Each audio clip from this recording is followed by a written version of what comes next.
Well, it's been about 4 years since I worked on this last, but my parts finally came in today. And let me do a little debrief of what happened. So you saw when I was test running the engine, it was laboring and I was having trouble keeping the engine running. And that's because the bushing that I put in here was fit too tight to the shaft, and I mentioned this in another video. And the bushing wound up spinning on the distributor drive shaft. Not good. So I had to order a new bushing. That bushing is chilling in the freezer till I get a chance to put it in. I made a press to put it in the right way this time. And I will carefully check the clearance to the drive gear. And when I was putting the distributor together, when I was almost done, as I mentioned in the other video, I realized that I had the wrong distributor here. Somebody, before I bought this tractor, put an MD distributor on it. And an MD distributor is designed to rotate counterclockwise, while all other Farmalls, besides the Farmall gas start diesels, rotate clockwise. And the only problem with that is when it comes to the advance. So this little shaft here operates on the timing advance, and if I take this plate off, the weights are oriented the opposite way because it's spinning counterclockwise. So the weights want to fly out when it's spinning counterclockwise. They won't fly out when it's spinning clockwise. Distributors aren't all the same even when it comes to the gas, the regular gas Farmalls. They look the same from the outside. ABC, HM, 504, yada yada, all the 4 cylinders all look the same distributor housing. The difference is down in here, and it's the timing advance curve. So this engine that's on the 504, the C153, was designed for, I think it's about a 21 degree advance, total advance, whereas the earlier engines had a different advance curve. So I wanted to make sure I got a 504 distributor. I wound up buying this whole distributor assembly off of eBay, complete with trashed cap and wires and a drive that I don't need, and maybe an original style coil that still works that I can keep in my spare stock. So this stuff goes for spare. Here are the weights that I'm talking about. Boy, it's kind of gunky in here. So I gotta take this all apart, clean everything all up nice and shiny, put it back together, paint it. It's day 4,622 of the 504 work, and I had to give up last night because I got confused and frustrated pulling apart the new distributor that I got, and I did a whole bunch of sleuthing this morning with a fresh head and a cup of coffee, and I'll show you what I found. Let's start with this. This is the distributor that I had in the 504 originally, and I've stripped it down so you can see the advance weights inside, which were always the question. Now these advance weights advance the distributor clockwise when it's running. When these weights fly out, they push on this little cam here, and the points ride on this cam here, and so it advances with respect to top dead center as the engine spins faster and the weights come out.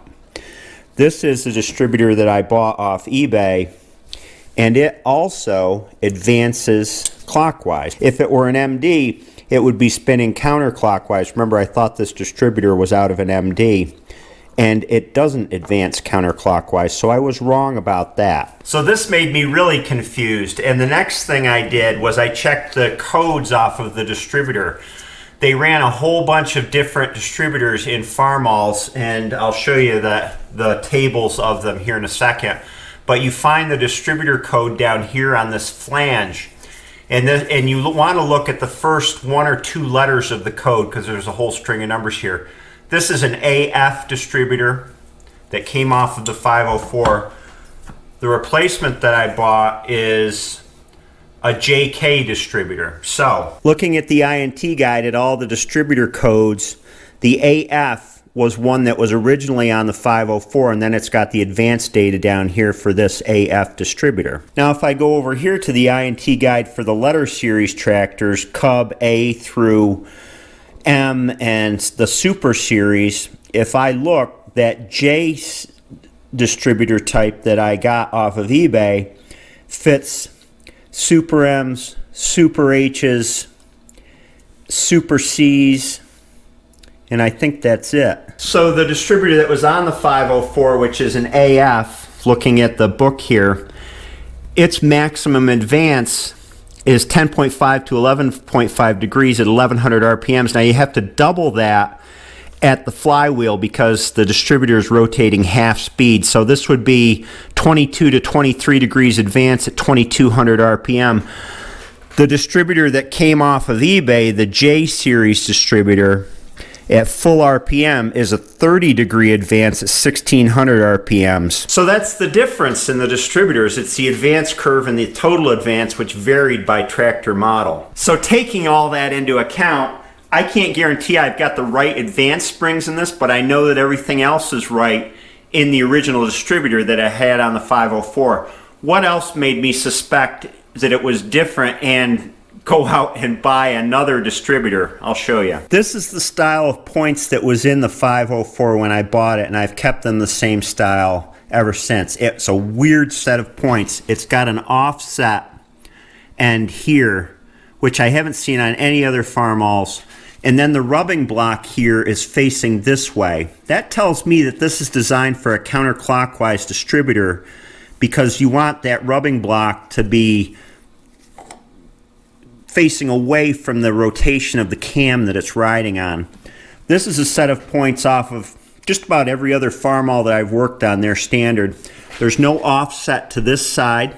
See how this one was offset, loops over to the side here.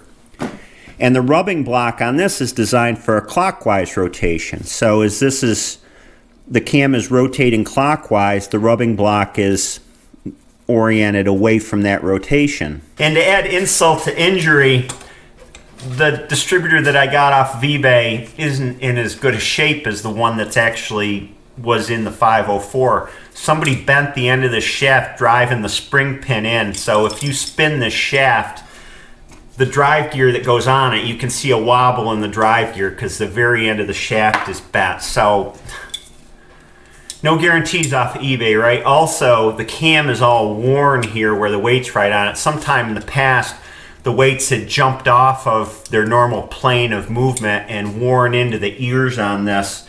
And they also wore the backside of the plate that goes over them. I want to show you how badly this replacement distributor shaft is bent that I got off of eBay. This is rotating true on the drill press, no wobble there, but all the way down the shaft. And what would happen is this drive gear that mounts here would wind up skipping on the gear that it's driven from because it's engaging and disengaging with this wobble. No good. All right, enough on the distributor for now. While I'm still fresh this morning, I want to get that new bushing put in for the old one that I spun. And here's the shaft that it mounts on. I made a puller with a thick steel plate, piece of all thread. And my dad turned a puck to fit in the bushing to put in the puller. I've got the bushing in the freezer just as a little extra insurance, shrink it down a little bit. I'm going to use some red Loctite to make sure that it stays in the bore, and let's get her done. Here's a new bushing pulled out of the freezer. I also had the puck in the freezer. Puck fits in the bushing. We're going to pull her into the bore. I apologize, I don't have a good way to show this on camera because everything is in the way. We're going to get this puller set up and started here. Loctite froze on the bushing. That'll hold it in place.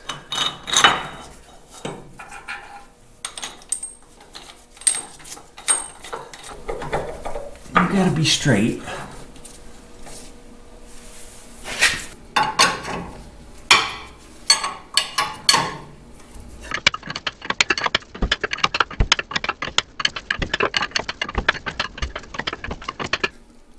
That's it. Take the puller off.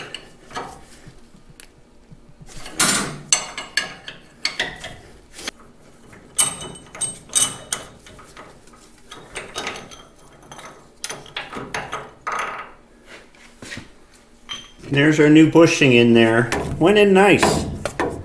I'm happy. All right, with the bushing in, I'm going to take a snap gauge here and measure the inside diameter of the bushing.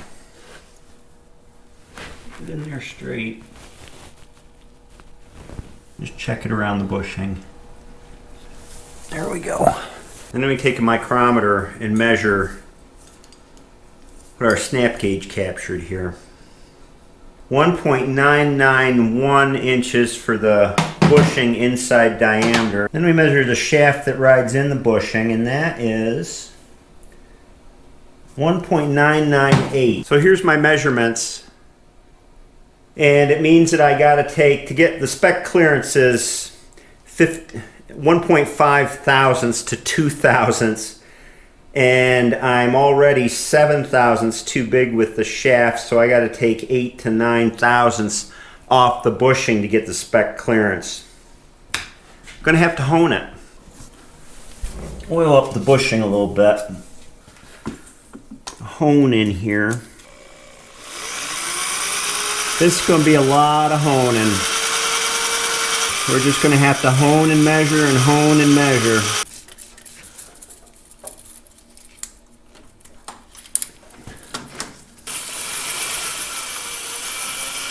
This is a big job to hone. I've got 4 thousandths left to go. I've been honing for a while.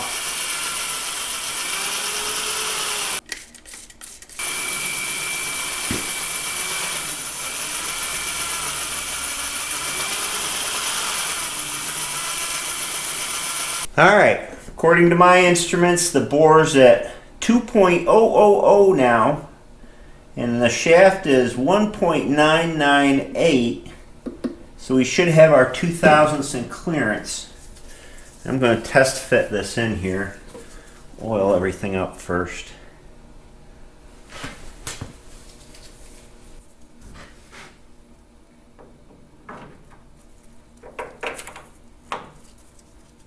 Nice. I gotta clean off all this old gasket material. It's always lots of fun.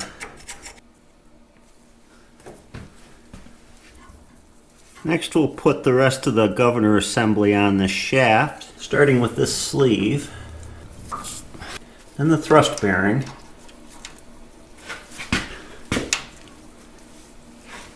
And this thrust control spring that goes on the end. Alrighty, let's get this thing in here. Get everything lined up. You gotta go up. You gotta go up. You gotta go up. No, not like that. Yeah, okay. I got the governor all on and tightened down, and now we can put the distributor base on. That does get a gasket. Put that on dry. And the trickiest part about this is lining up the tangs here into the drive gear, and what I usually do is actually pull this out and get them lined in here. And sometimes they only go one way. Yep, that way. And then I put this on. There we go.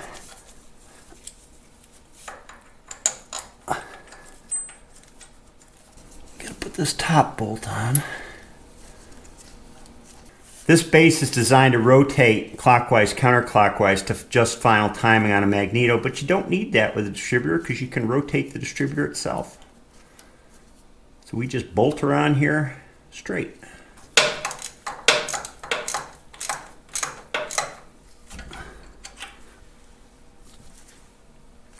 We can hook up the tack drive.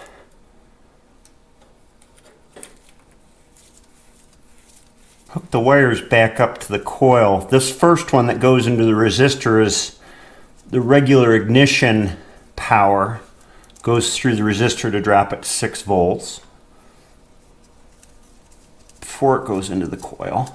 And then this second wire is the resistor bypass. So when I'm pushing on the button and the starter's spinning, this sends 12 volts directly to the coil to get a hotter spark just on startup. And then it switches back over to 6 volts when it's running.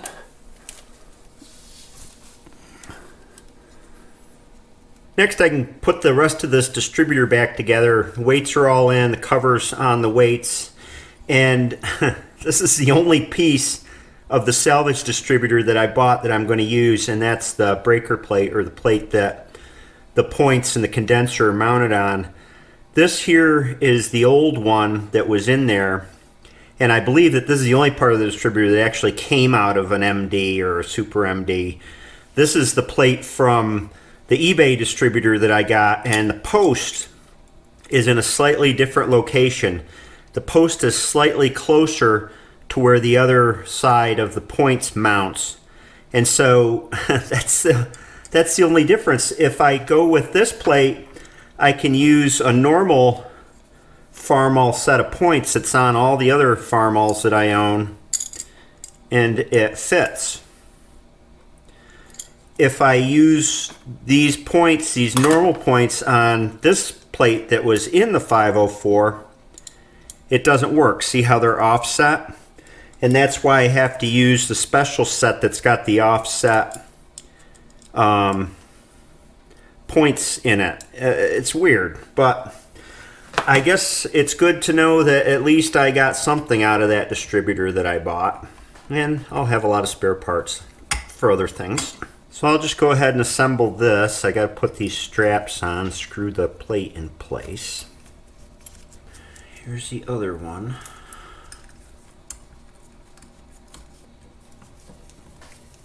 And we can put the main post on, which goes on in here like this. And this piece goes in here like this. We can go ahead and put the points in.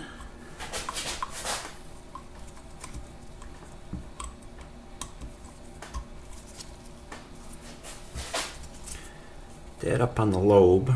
There we go.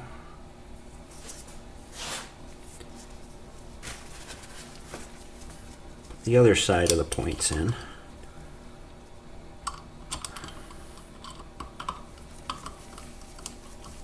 And then the condenser.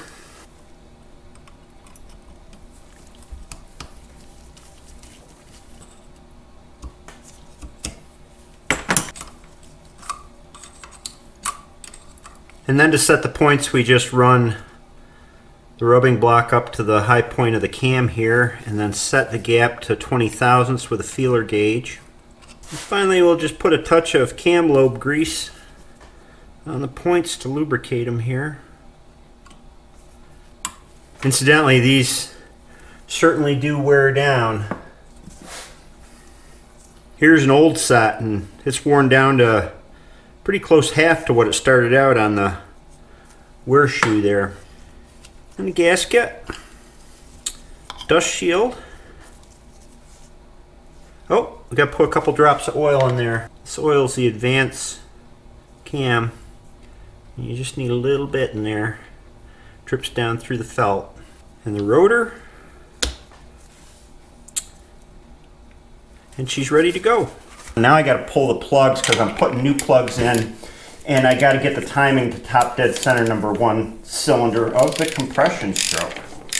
So in order to get the engine to #1 top dead center, there's a pointer here on the crankshaft pulley, and I got to get the marks to line up while making sure I'm in the compression stroke through the plug hole. And the way I do that is I stick my finger in the plug hole while I'm rotating the engine slowly. And it turns out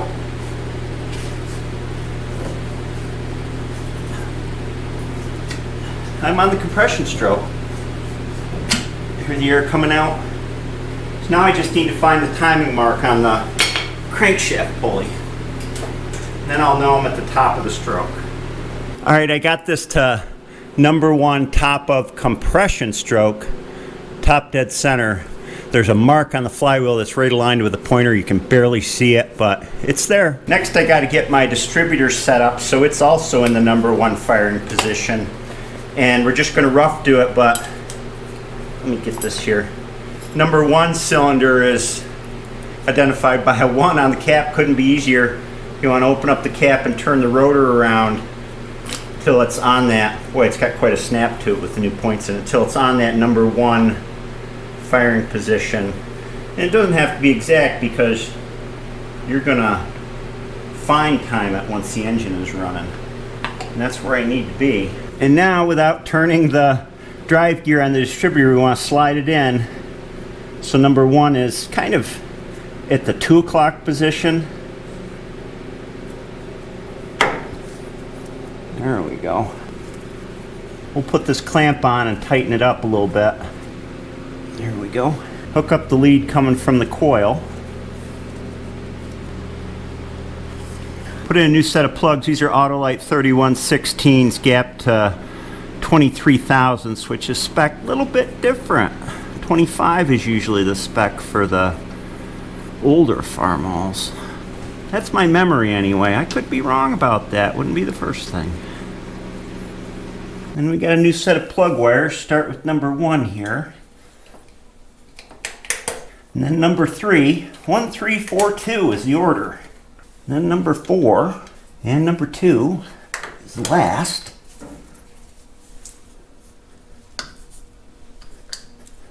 And finally, the coil wire. There's 2 plugs, one here in the drive housing, one here in the distributor stem, and they're meant to be taken out and greased once in a great while. I think the reason IH didn't put permanent grease zerks in there is they didn't want people to over grease them, but since we've cleaned it all out, we want to give them an initial shot of grease. We'll screw a zerk in there. Give her some grease. Take this other one out. This one takes very little grease. There's just a little annular space around the bushing that gets greased.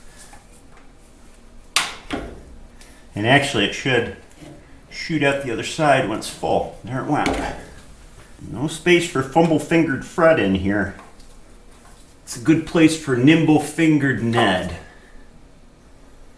That's goofy. Alrighty then, cross your fingers. Hopefully she'll start.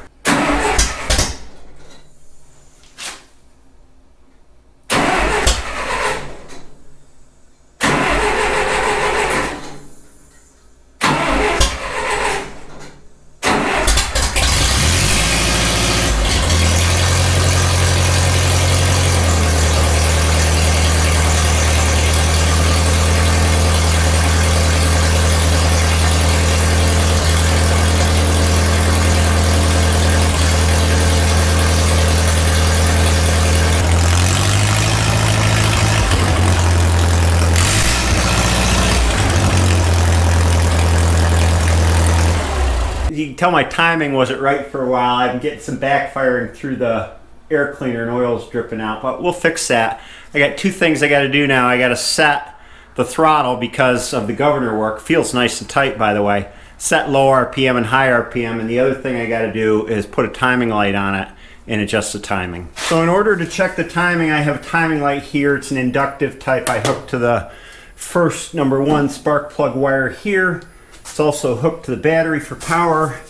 And on the crankshaft pulley, I made a mark, and it's a big fat mark, at top dead center. The plate originally that showed degrees advance on this is missing. And I don't see any evidence that it was ever there. There used to be there was supposed to be like a chrome plate on here with degrees advance. I don't have that, so I'm going to have to eyeball 21 degrees. And frankly, it's fine if I'm close. I know it's about in there where my finger is.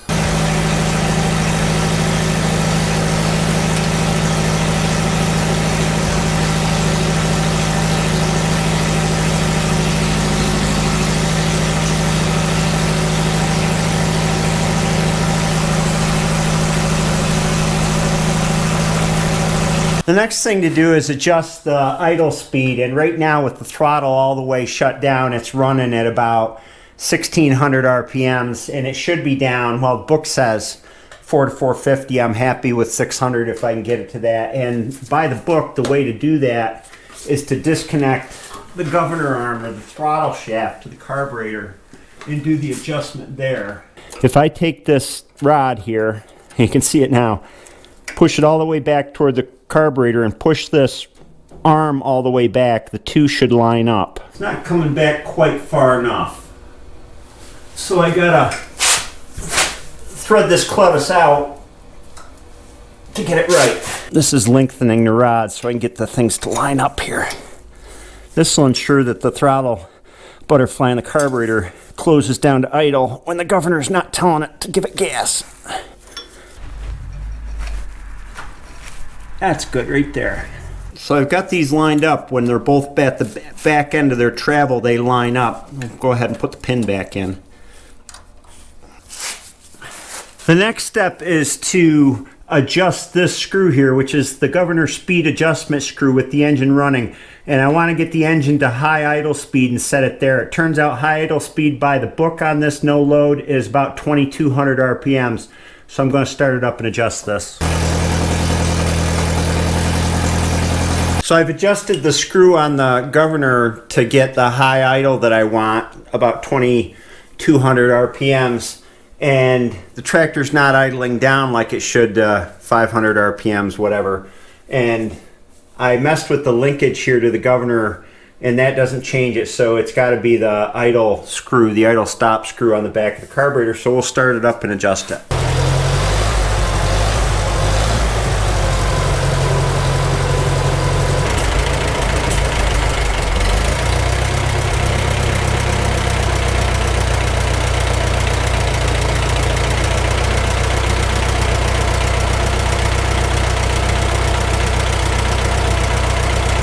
Next thing, adjust the idle screw on the carburetor just till it sounds best. Turn it in a little bit. See, it's starting to labor.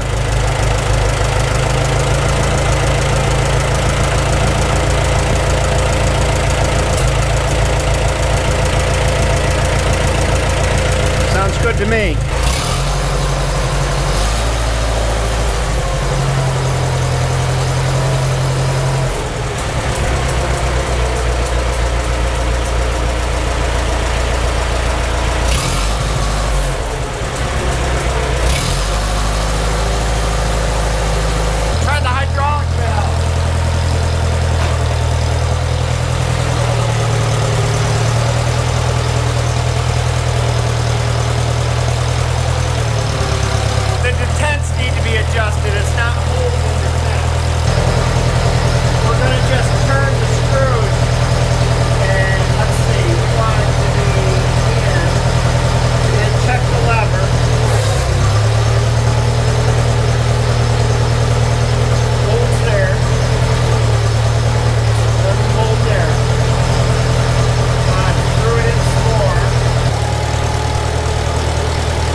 Well, I'm glad that job is finally done. It took me about forever, don't you think? Well, I'm not quite done. I still need to change the oil in it and go through and grease everything and do the normal maintenance before this tractor goes in for winter work. I'm going to pressure wash it too. And I'll run it around outside before I put the plugs in the back of the hydraulic valves. I'll scoop some manure or something with it just to make sure that the detents are set right before I put the plugs back in. It's been a long project. I'm glad to get this out of here. I got a couple other little things to do on our personal vehicles, and then I'm going to roll the MD in here hopefully in a week or two, and then we'll get started on the big job of the winter. Thanks for joining me. I hope you have a great day, and I'll see you next time.